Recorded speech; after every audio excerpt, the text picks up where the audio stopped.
أعوذ بالله من الشيطان الرجيم. بسم الله الرحمن الرحيم.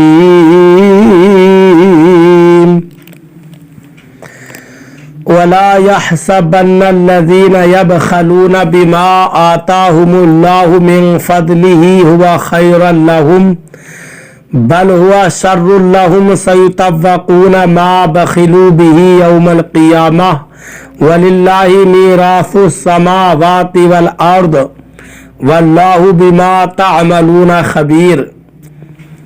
ترجمہ کنز الایمان. اللہ کے نام سے شروع جو نہایت مہربان رحم والا.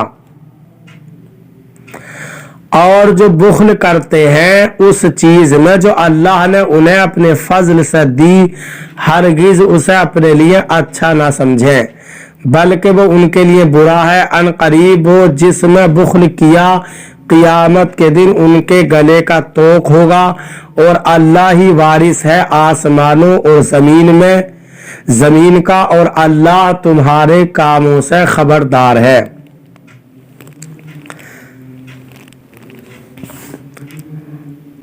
ترجمہ کنز العرفان. اور جو لوگ اس چیز میں بخل کرتے ہیں جو اللہ نے انہیں اپنے فضل سے دی ہے، وہ ہرگز اسے اپنے لیے اچھا نہ سمجھیں بلکہ یہ بخل ان کے لیے برا ہے. ان قریب قیامت کے دن ان کے گلوں میں اسی مال کا توق بنا کر ڈالا جائے گا جس میں انہوں نے بخل کیا تھا، اور اللہ ہی آسمانوں اور زمین کا وارث ہے، اور اللہ تمہارے تمام کاموں سے خبردار ہے.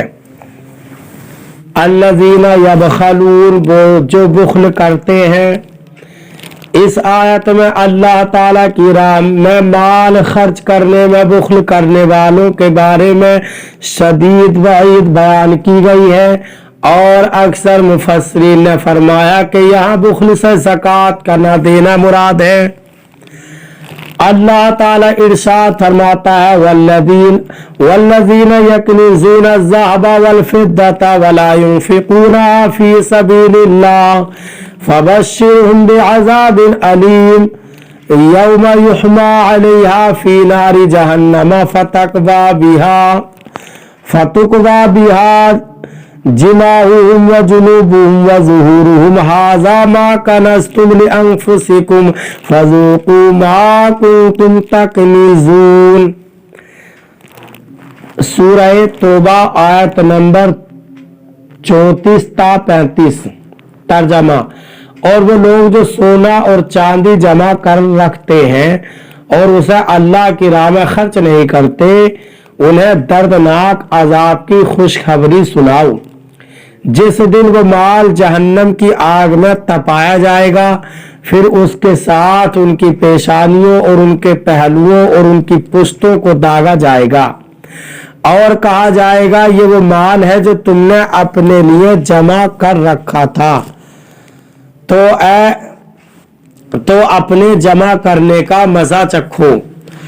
حضرت ابو ہریرہ رضی اللہ تعالی عنہ سے روایت ہے، رسول اکرم صلی اللہ علیہ وسلم نے ارشاد فرمایا کہ جس کو اللہ تعالی نے مال دیا اور اس نے زکوٰۃ ادا نہ کی، روز قیامت وہ مال سانپ بن کر اس کو توق کی طرح لپٹے گا، اور یہ کہہ کر ڈستا جائے گا کہ میں تیرا مال ہوں، میں تیرا خزانہ ہوں. بخل کی تعریف یہ ہے کہ جہاں شرعاً یا عرف و عادت کے اعتبار سے خرچ کرنا واجب ہو وہاں خرچ نہ کرنا بخل ہے.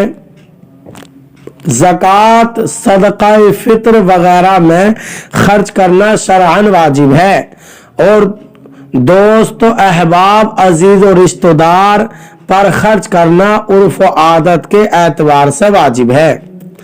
قرآن مجید اور کثیر احادیث میں بخل کی شدید مذمت بیان کی گئی ہے. چنانچہ اللہ تعالی ارشاد فرماتا ہے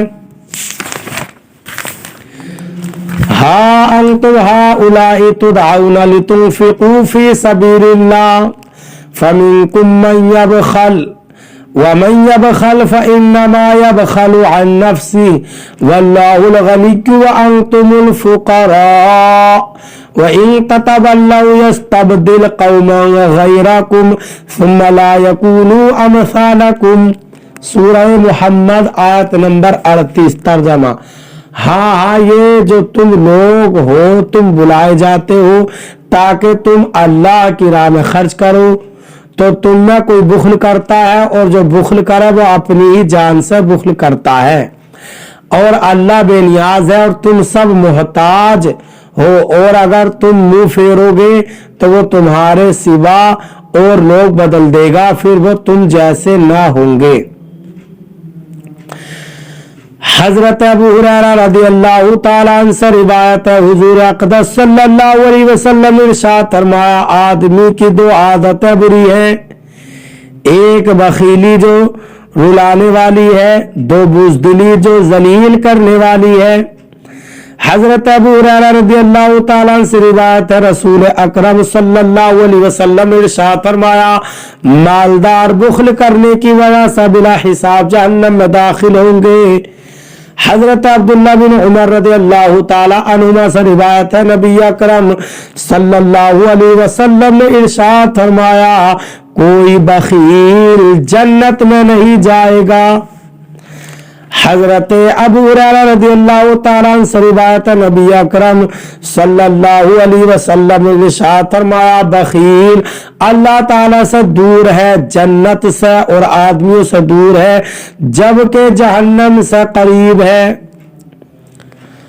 حضرت ابو ہریرہ رضی اللہ تعالی عنہ سے روایت ہے، حضور پر نور صلی اللہ علیہ وسلم نے ارشاد فرمایا، بخل جہنم میں ایک درخت ہے جو بخیل ہے، اس نے اس کی ٹہنی پکڑی ہے، وہ ٹہنی اسے جہنم میں داخل کیے بغیر نہ چھوڑے گی۔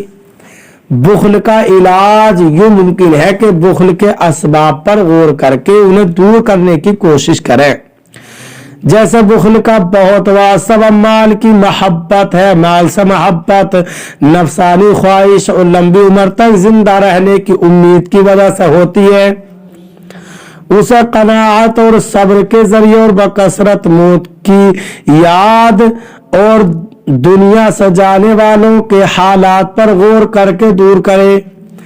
یوں ہی بخل کی مذمت اور سخاوت کی فضیلت حب مال کی آفات پر مشتمل احادیث اور روایات اور حکایات کا مطالعہ کر کے غور و فکر کرنا بھی اس مہلک مرض سے نجات حاصل کرنے میں معاون ثابت ہوگا۔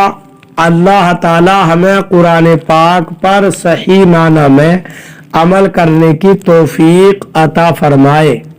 برادران اسلام، آپ تمام ہی حضرات سے گزارش کی جاتی ہے کہ خود بھی قرآن پاک کی تلاوت، ترجمہ اور تفسیر سماعت کیجیے اور اپنے عزیز و اقارب اور رشتہ داروں کو بھی شیئر کیجیے تاکہ آپ اس کے ذریعے صدقہ جاریہ کے مستحق ہو جائیں۔